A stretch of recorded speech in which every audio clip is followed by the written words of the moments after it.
Hace unas semanas hemos estado todo el mundo y todos los medios de comunicación un poco preocupados, voy a utilizar este palabra de preocupados porque la palabra sería otra, con la salud del Papa Francisco.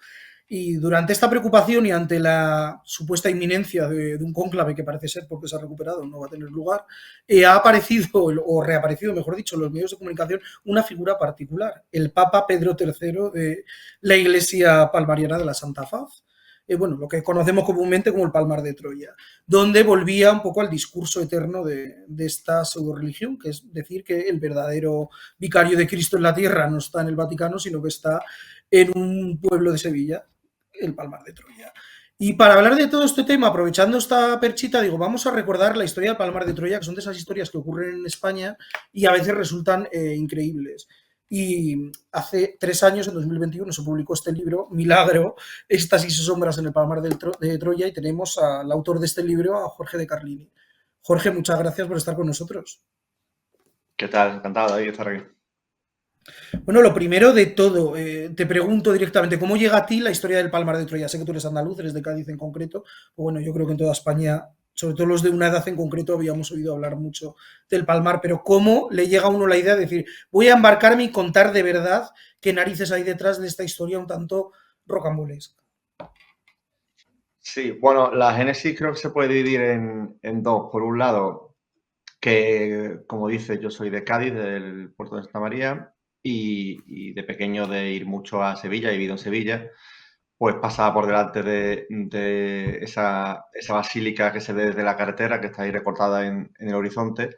Entonces eso siempre se te queda un poco ahí en la cabeza y piensas, bueno, algún día me voy a enterar bien de qué es lo que pasa ahí, ¿no? Pero la génesis más directa, yo aparte de periodista también soy guionista y escribiendo, bueno, mejor dicho, buscando temas que escribir. Me acuerdo que hace unos añitos ya, no sé si os acordáis, que salió una serie documental que se llama Wild Wild Country en Netflix Mm. y que habla también de una organización de este tipo en la India. Y yo dije, digo, es que no hace falta irse a la India, ni irse a Estados Unidos, ni irse a ningún sitio, si tenemos una cosa igual aquí al lado, en el Palmar de Troya. Entonces empecé a documentarme para escribir la serie junto a otros dos compañeros guionistas. Y bueno, por formación profesional, por tema periodístico, me di cuenta que la documentación que había compilado era lograba con mucho lo necesario para escribir un guión. Entonces dije, ¿qué hago con esto? Y hablando un día con la editorial, con Libros del Caos, dijimos, bueno, pues vamos a convertirlo en un libro. Y hasta aquí. Yo después, aparte, he escrito otro libro de música, no solo escribí cosas de este tipo, pero cuando una historia te atrapa con la cantidad de matices y de vueltas y de giros de guión extrañísimos que tiene esta historia, pues me metí hace ya unos añitos, pero así que pido perdón si no recuerdo todos los datos que me vaya a preguntar en esta charla, pero sí, me metí en eso y desde entonces, pues cada tiempo que pasa algo como esto que has comentado, esta percha has comentado, pues me toca hablar de Palma de Troya, sí. Además, Jorge, como bien dices, hay un trabajo de documentación.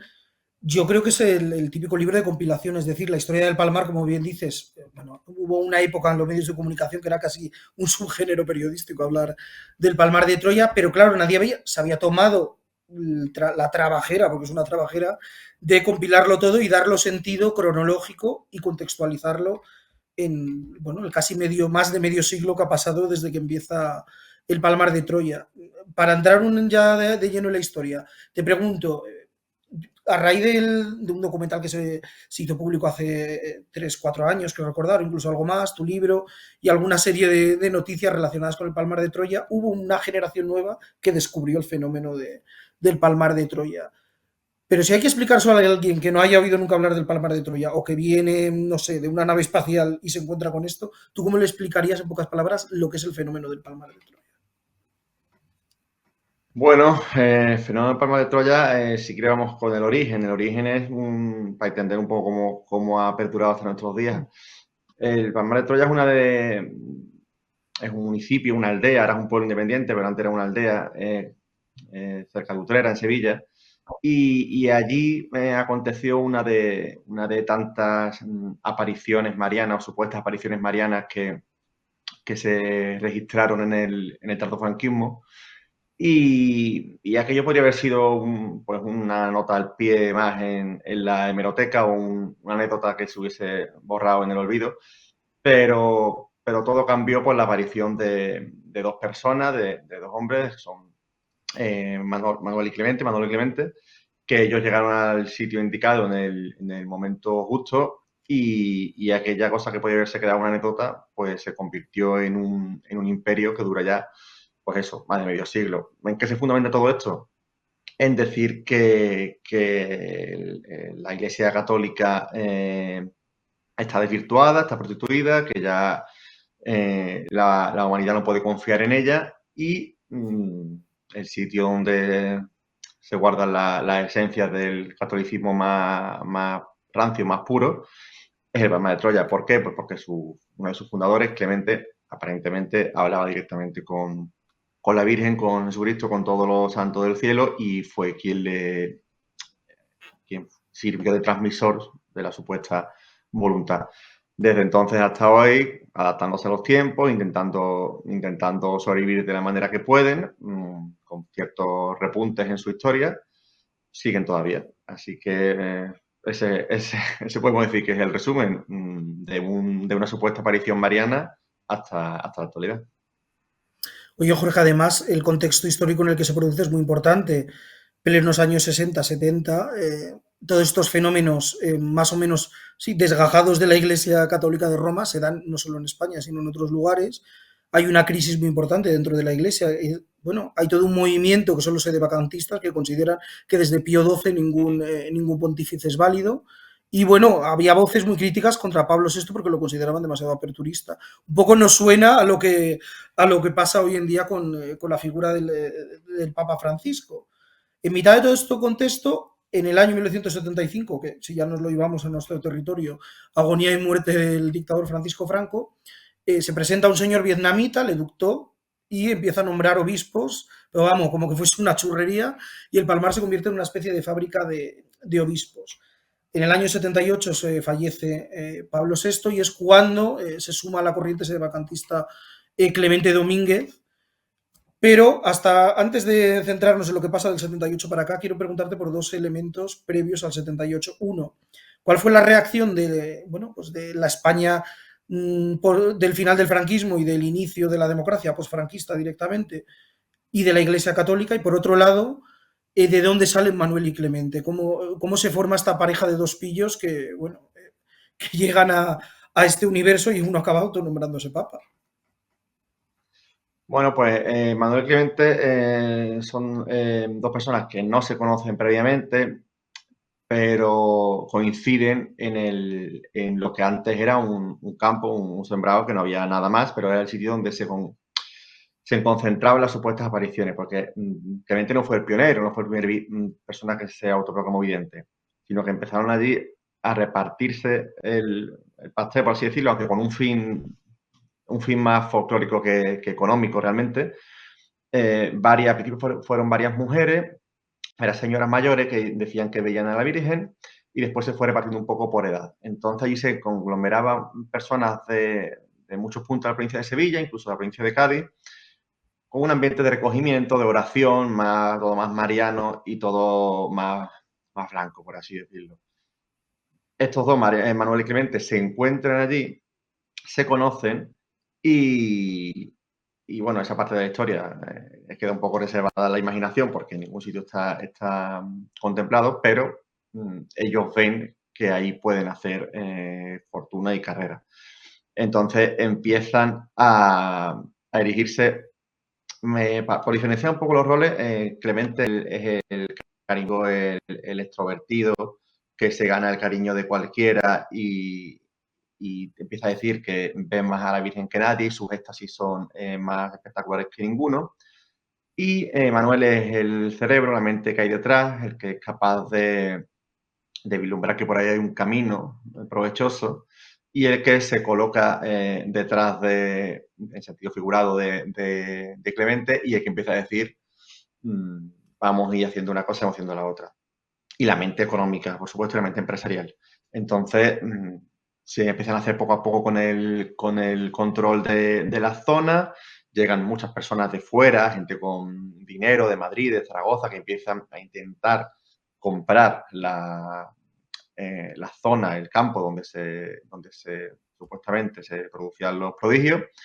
Y a través de una serie de triquiñuelas, es Manuel quien consigue hacerse con el campo y a partir de ahí, pues ellos se hacen los amos y señores del cortijo, ellos lo vayan y lo convierten en un sitio en el que solo entra quien ellos digan. Y así ya monopolizando esa corriente que nació un poco, ya digo, un poco inocentona, pues consiguen dar los primeros pasos del imperio y empiezan a encontrar personas dispuestas a seguirles tanto cuanto a la fe como económicamente. Eso se conecta con la primera pregunta que me has hecho. Las clientes, ellos al principio respetan un poco los mensajes marianos y suaves de sus antecesoras, de las supuestas videntes, pero Manuel se da cuenta que el nicho de mercado que más les conviene es todo ese catolicismo más antiguo que estaba enfrentado con el Pablo VI, de que a raíz del Concilio Vaticano II no se reconociesen en su iglesia, ¿no? Que esto es un postulado que siempre funciona, ¿no? Cíclicamente en la historia, que es decir, que lo de antes siempre era mejor. Esto es lo que ellos propugnaron y una parte importante de gente que le siguió. ¿Cuál es la reacción de la Iglesia Católica? Pues de inmediato rechazo desde el minuto uno. Y cuanto más gente arrastraban, una época al principio en el que había miles y miles de personas allí en el Lentisco, que le llamaban, ¿no? Que es la zona donde se reunían. Y entonces llega un momento en que el cardenal el arzobispo de Sevilla prohíbe a sus fieles ir a Palma de Troya. Entonces ahí se desgaja un poco la situación, pierden en popularidad, pero los que se quedan con todas las consecuencias. La gente entregada a la causa, capaz de darlo todo, de dar su dinero y a través de esa red que crean con los más católicos viejos y también, por qué no decirlo, una red que se conecta con gente, que si el carlismo, que si también postulados que llamaríamos hoy, bueno, y entonces también se llama de extrema derecha, toda esa red hace que ellos vayan avanzando primero por el resto de España, después por el resto de Europa y después por Estados Unidos, Latinoamérica y después por el resto del mundo. Ya llegan a tener presencia en los 5 continentes, presencia real, con fieles, sobre todo con patrimonio inmobiliario, gente que le donaba o le legaba sus bienes, y entonces ellos se convierten en una empresa multinacional y todo eso está hecho gracias a Manuel y a Clemente. Clemente, como he dicho, poniendo la cara y Manuel organizando el tinglado detrás. Clemente, que por cierto, como para dato anecdótico, que no solo lo cuentas tú en tu libro, sino se ha contado en otros momentos, era conocido en el ambiente gay de Sevilla como la Voltio, porque trabajaba para la compañía eléctrica de allí en Sevilla, ¿no? Sí, sí, sí, era bueno, un fenómeno que tampoco es extraño, sobre todo bueno, en Andalucía, que es donde se resuelve la historia, que es muchos hombres de esa época y de la actual, en realidad, sobre todo de la actual. Muchos hombres que muchos hombres homosexuales se acercaban a la iglesia católica, que les rechazaba, digamos, pero desde el folclore, desde la Semana Santa, desde la romería, desde una aproximación un poco más festiva. Y ese fue el caso de Clemente, que se acercó a la religión por ahí. Y claro, se daban situaciones famosas. Lo de la Voltio en realidad es si tú haces el seguimiento siempre sale del mismo sitio, que es de Nazario, de Nazario Luque, un El famosísimo dibujante. dibujante de cómic, que en sus memorias contó que le hacía mucha gracia todo esto de Palma de Troya y que un día viendo la tele vio a Clemente, con quien él había compartido pues lugares de encuentro en el ambiente clandestino de la época gay sevillano. Entonces, él fue el que dijo, si este le llamaba la Voltio, no sé qué. Entonces, a partir de ahí es donde ya todo el mundo sabe cómo son estas cosas. Uno lo dice y se repite, se repite, se repite. Entonces, confiamos en Nazario porque no tiene por qué inventarse ese dato. Además, Nazario en su memoria, yo recuerdo que iba más allá, incluso decía que el conocimiento que tuvo de la Voltio fue, utilizando lenguaje religioso, fue carnal, no solo Sí, espiritual. sí, sí. Que él decía que le hacía mucha gracia pensar que, pues bueno, que había tenido un contacto tan íntimo con un autodenominado papa, que eso no lo puede decir todo el mundo, desde luego. Volviendo al redil del Palmar, ya les tenemos situados en el año 78 en un trono pontificio inventado. Una de las cosas que yo creo que más nos ha llamado la atención a todos siempre del fenómeno del Palmar es lo laxa que ha sido la legalidad en España con respecto a ellos. De hecho, desde 1987 están inscritos en el Ministerio de Justicia como organización religiosa. Es decir, en ningún momento se les puede denominar legalmente sectas, ni mucho menos. Pero sorprende que con un fenómeno de este tipo que bordea lo que alguno, bueno, es que expertos en sectas sí que le han puesto este calificativo. ¿Cómo han sido capaces de sortear ellos este marchamo o por qué, o mejor dicho, o a la pregunta a la inversa, por qué desde la administración española se ha tenido ese laissez-faire con el Palmar de Troya? Pues mira, eso que mencionas del 87 es uno de los puntos clave de esta historia y para mí uno de los capítulos más interesantes bueno, del libro, iba a decir, del libro y de la historia de ellos, que es que ellos necesitan cobertura jurídica desesperadamente porque tenían tal cantidad de ingresos y de donaciones y de flujo de dinero que se iban haciendo movimientos entre la cúpula de la Iglesia palmariana. Pero llega un momento en que Hacienda los investiga y ya no pueden enmascarar lo que están haciendo, esos traspasos de dinero. Entonces ellos se empeñan en ser reconocidos como entidad religiosa. ¿Por qué? Porque en España se ha reconocido como entidad religiosa y unas prebendas fiscales que a ellos les permitiría sobrevivir. Entonces es un proceso muy interesante. Ellos van subiendo recursos, porque todos son rechazados, ya que no les dejan ser inscritos. Y al final llegan al Tribunal Supremo, que es la sentencia de 87, que bueno, si lees el escrito del tribunal, te da bastante de qué pensar, ¿no? Es decir, el Tribunal Supremo lo que dice es si España es un país aconfesional, en el que ninguna confesión religiosa prevalece sobre otra, el Tribunal Supremo no es nadie para decir qué religión es mejor que otra, cuál es la religión buena. Entonces, jurídicamente hablando, no, más allá del arraigo que tenga la Iglesia Católica en nuestra sociedad, el Tribunal Supremo dice, aquí hay unos señores que dicen que le rezan a Dios, a Jesucristo, y que son la Iglesia Católica, y otros señores, que son la Iglesia Palmeriana, que dicen exactamente lo mismo. Es decir, que no es papel, no es labor de este tribunal dilucidar cuál de los dos tiene razón, simplemente equipararlos legalmente, jurídicamente. Y eso fue un escándalo en la época y el Palmar ya hacía tiempo que no aparecía en prensa y volvió a la prensa a portada, en medios nacionales, porque se estaba reconociendo, estaba equiparando legalmente a la Iglesia Católica con la Iglesia Palmariana.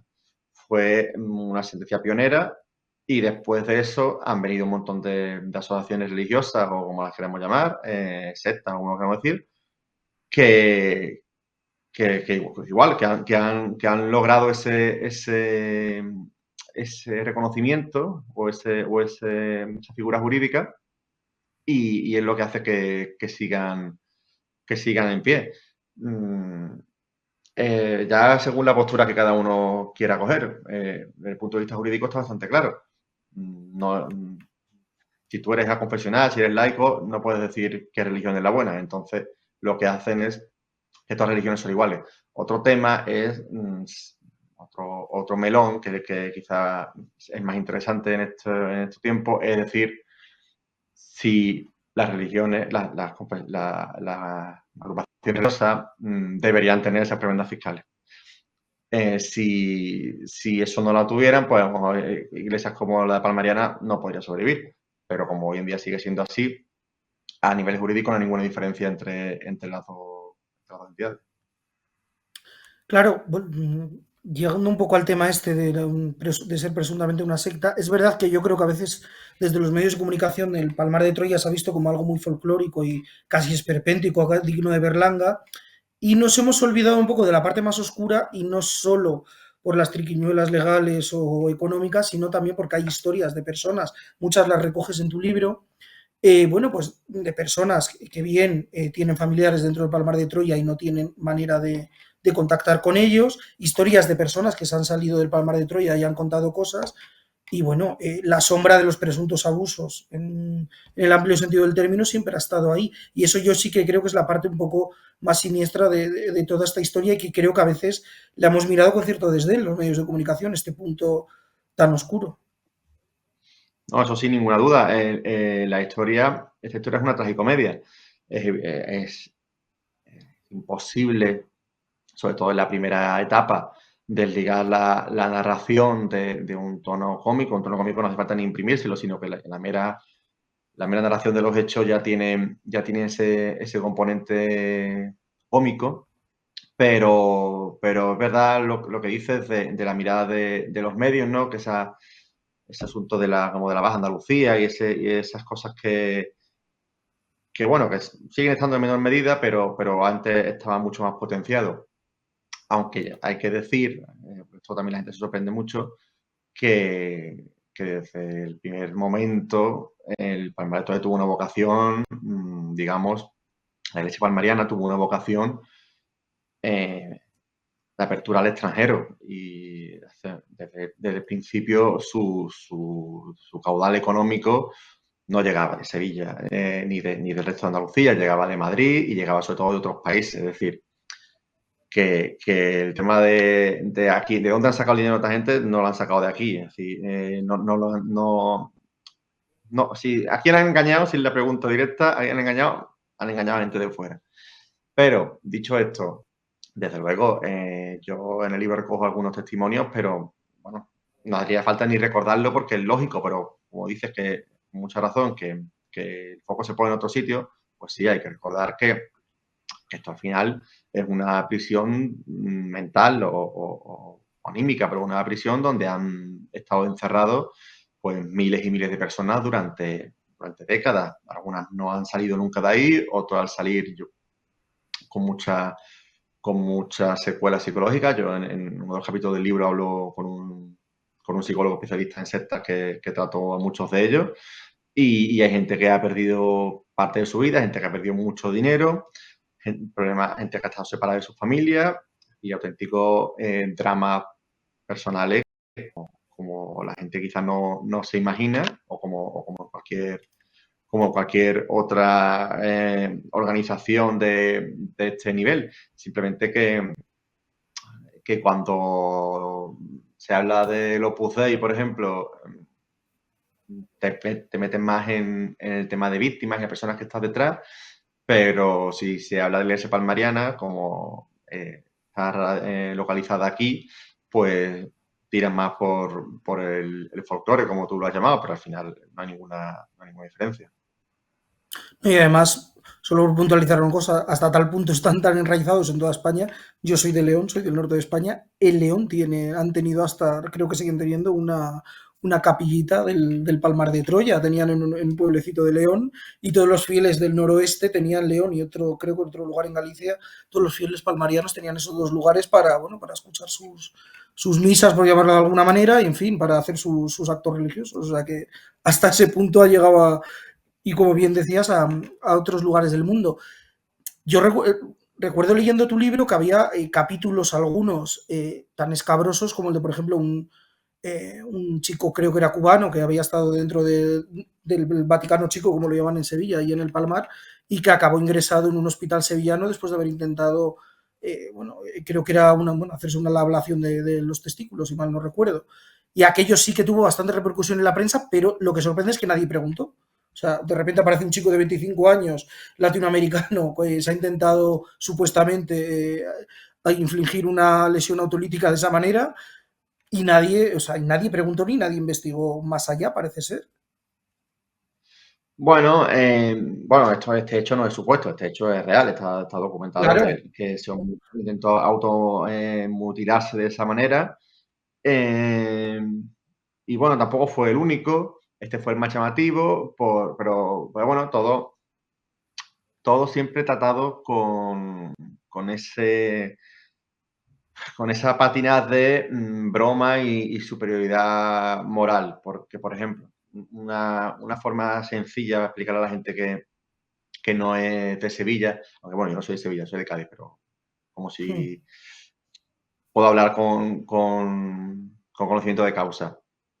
El periódico que más ha informado del Palmar de Troya, de la Iglesia Palmariana, siempre ha sido el ABC. ¿Por qué? Pues porque el ABC es el periódico, ya sabemos, ¿no? Es más tradicional, más, digamos, más pegado a la Iglesia Católica. Entonces siempre se ha ridiculizado, con razón, evidentemente, pero siempre se ha informado desde ese prisma, para decir, mira lo que hacen estos, que son los locos, los imitadores, la competencia, bueno, competencia no, ¿no? Pero bueno, como entonces no se investigaba desde otro punto de vista periodístico, siempre era pues un poco el morbo, la ridiculización y que un chaval se ha querido cortar tal, pues lo sacamos. Pero nadie profundiza ni nadie va más allá.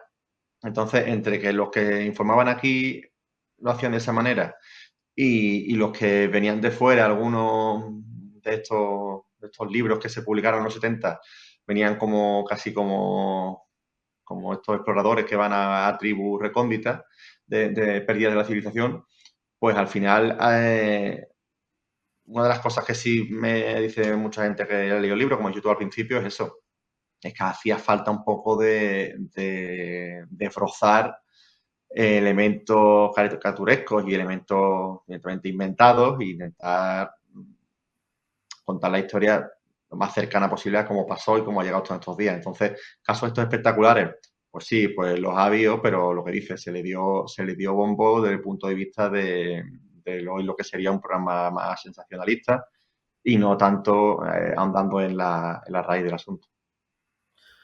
Una cosa que ha sobrevolado siempre el Palmar, tú en el libro cuentas, en fin, lo que hace repaso de lo que publicó la prensa, pero también cuentas algún testimonio en primera persona, siempre lo ha sobrevolado, que es los abusos de tipo íntimo. No digo la palabra, porque ya sabes que en YouTube hay palabras que no nos deja decir, pero bueno, los abusos más personales y más íntimos, ya sabemos de lo que estamos hablando, contra las personas, parece que siempre han estado ahí o ha sobrevolado esa idea en el Palmar.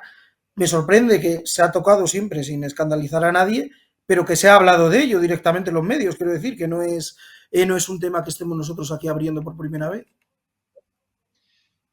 Sí, bueno, a ver, el libro es un libro periodístico en el que no se dice una palabra que no haya que utilizar. Es decir, yo no estoy aquí para opinar ni para nada, entonces simplemente recojo los testimonios de gente que ha estado dentro y gente que se ha salido y familiares de gente que ha estado allí. Entonces simplemente recojo lo que me dicen, gente que te cuenta unas cosas con la grabadora encendida y otras con la grabadora apagada. Entonces yo solo puedo re- responderte y solo puse en el libro lo que se dijo con la grabadora encendida.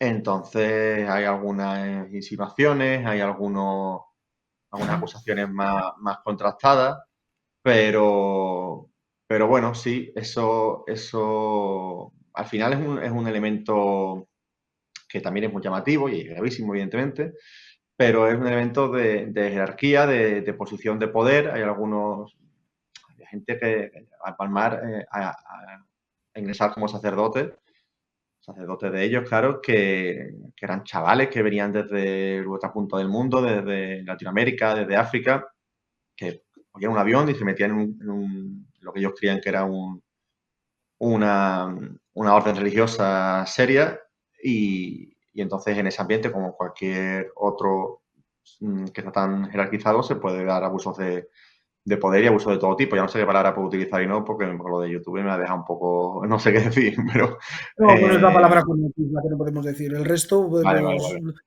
el castellano Vale, pues, afortunadamente tiene sinónimos, o sea que no. sí, pues eso, entonces, claro, a lo largo de tantos años y sobre todo al principio, estas acusaciones se vertieron más al principio y más relacionadas con Clemente y con un par de personas, de sujetos que no son Manolo, que no están, no, hay que leer el libro para conocerlo, que estaban también en esa cúpula que disfrutaban de la vida un poco relajada, digamos, que tenían los dirigentes de la organización, que ellos predicaban una cosa y hacían lo contrario, ¿no? Ellos predicaban trabajo y rescatamiento y ellos vivían de fiestas, de grandes comilonas, de borracheras, de juergas y esas cosas pues a veces desembocaban en abusos de todo tipo, como tú has dicho. Pero yo al final es que tampoco me acuerdo exactamente las palabras que utilicé en el libro, porque ya te digo, el libro se publicó hace 4 años, entonces estoy hablando de memoria, entonces no quiero tampoco decir una palabra más alta que No, otra bueno, yo creo porque que los no. espectadores se han sacado muy en claro en este aspecto de lo que estamos hablando y bueno, que es una realidad que está ahí y como bien dice, se nos olvida y deberíamos poner el foco cuando hablamos de este tipo de organizaciones, el foco en este tipo de personas y bueno, y en las víctimas, que al fin y al cabo deberían ser los protagonistas siempre. Por seguir un poco con la evolución del Palmar, cuentas en el libro un episodio bastante llamativo que es cuando a mediados de los años 90 bueno, hubo una especie de complón para acabar con la vida del Papa Clemente. No sé si es real o en la cúpula del Palmar se lo llegaron a fantasear. Bueno, a ver, Clemente entra siendo muy joven esta historia, en este tinglado, y, y muy pronto sufre un accidente de tráfico que le deja sin visión, le deja ciego. Él mientras mantuvo la juventud, superó ese primer obstáculo de quedarse ciego de aquella manera, aunque también, por ejemplo, lo que hemos dicho antes, se desahogaba con la vida de huelgas y de salidas nocturnas, de viajes, estaba todo el tiempo de viajes, se recorrió el mundo 200 millones de veces, y porque lo sacaban y lo llevaban a cualquier sitio, Clemente, ciego, el Papa, y la gente necesitaba verlo para después hacer donaciones, lo mismo donar desde a la distancia que donar con Clemente allí.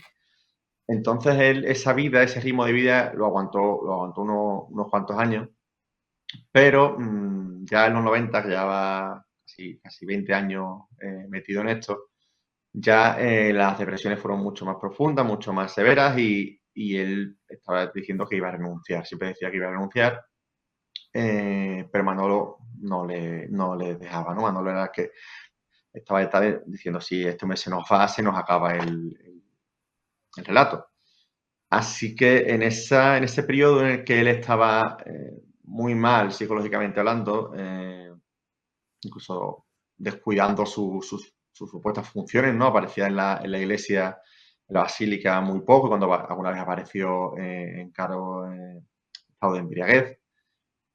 Todo eso fue derivando en problemas de salud física, problemas de corazón y en una especie de depresión paranoica, junto de unas decisiones muy erráticas e incluso erráticas para el personaje que estamos hablando. Y bueno, y al final él estaba convencido de que allí lo querían matar. Eh, pero claro, eso a saber quién lo puede demostrar. Simplemente creo que es una costelera con muchos ingredientes y al final eso lo iba diciendo, pero también un poquito de imaginarnos el personaje, ¿no? Una persona que va solo, que va ciego, que va por los pasillos de esos edificios gigantescos que tenía en el centro de Sevilla, que ya lo vendieron, y muchas veces alcoholizado, muchas veces temeroso de todo, entonces él empezó a decir que lo querían matar, ¿no? dudo que hubiese un complot criminal para acabar con él, la verdad.